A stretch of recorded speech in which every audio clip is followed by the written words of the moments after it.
Bom dia, tudo bem com vocês?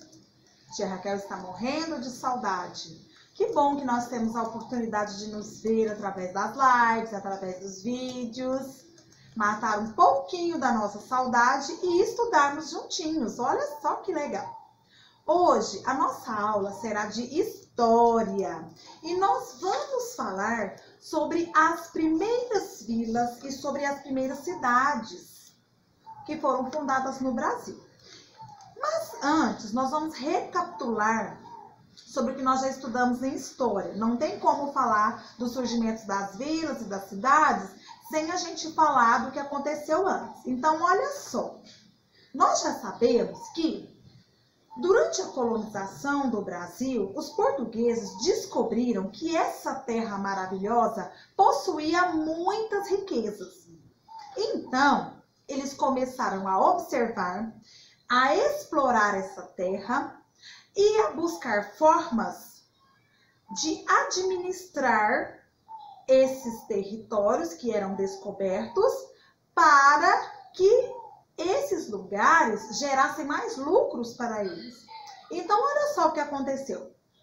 No começo, eles começaram a extrair o pau-brasil e eles usavam a mão de obra indígena. Eles escravizavam os indígenas. Olha só que coisa desagradável. Posteriormente, começaram a se plantar cana-de-açúcar. E como essa terra era uma terra muito produtiva, tudo que se plantava dava, né? Tudo que se plantava prosperava. Eles começaram a plantar cana-de-açúcar e começaram a montar os engenhos. Engenhos era o lugar onde era levada a cana-de-açúcar para a fabricação do açúcar. E o que eles faziam? Eles vendiam esse açúcar para toda a Europa e ganhavam muito dinheiro. E eles começaram a observar que a mão de obra indígena já não era suficiente, porque eles começaram a produzir muito açúcar.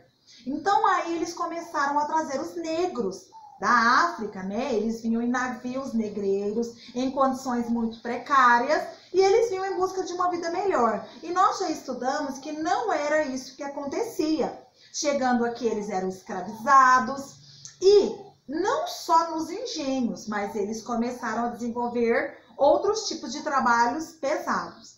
Então, olha só o que aconteceu. A partir de 1830, eles começaram a cultivar a cana-de-açúcar. Então, começaram a ganhar mais dinheiro explorando a terra brasileira. E essa atividade de plantar cana, de transformar essa cana nos engenhos em açúcar, naquela época, tudo era transportado por navios, por embarcações. Então, olha só o que eles pensaram. Eles começaram a pensar que era mais fácil eles desenvolver comunidades à beira das praias. Porque, como as mercadorias eram transportadas em navios, se eles colocaram em lugares longe da praia, ia ficar mais difícil para transportar essas mercadorias até chegar lá. Então, eles já começaram a organizar vilas nas cidades litorâneas, né? Cidades que têm praia. E na beira da praia, ou seja, beira-mar, eles começaram a organizar pequenas vilas para facilitar o embarque das mercadorias. Então, lá no livro, na página 260, nós temos até um desenho, né, do surgimento das primeiras vilas. Então, essa localização, como a tia Raquel falou, ela era vantajosa. Por quê? Porque facilitava o embarque das mercadorias, né? Se eles não tivessem colocado as primeiras vilas à beira-mar, eles teriam que utilizar mão de obra escrava para transportar a mercadoria. Então, nós observamos lá na página 261 que, a princípio, eles formaram 13 vilas e 3 cidades, tudo administrado pelos portugueses. E depois, mais à frente, eles descobriram, olha só que pessoal inteligente, eles descobriram que além de pau-brasil, que além de uma natureza muito rica, além de produzir cana-de-açúcar, eles descobriram várias riquezas nesse país e uma delas que se destacou, ouro. Eles começaram a descobrir ouro em Minas Gerais. Então, olha só que interessante. Essa mineração, que era a extração do ouro, contribuiu para a fundação de vários núcleos urbanos. Por quê? Porque as pessoas descobriram que tinha ouro em determinada região. Então, as pessoas iam para lá em busca de empregos e de oportunidades. Então, ali começava a se estabelecer um comércio, grande fluxo de pessoas. E olha só que interessante, começaram a formar pequenas cidades naqueles locais. Então, a atividade mineradora, ela teve início ao final do século XVII, quando foram encontrados, muito ouro na região que hoje é conhecida como Minas Gerais. Daí o nome de Minas. Minas de quê? Minas de ouro. E olha só, ao longo de todo o século XVIII, se descobriram várias minas, ou seja, muito ouro. E todo esse ouro era vendido. E o dinheiro ia para quem? Olha só, o dinheiro ia para a mão da coroa portuguesa.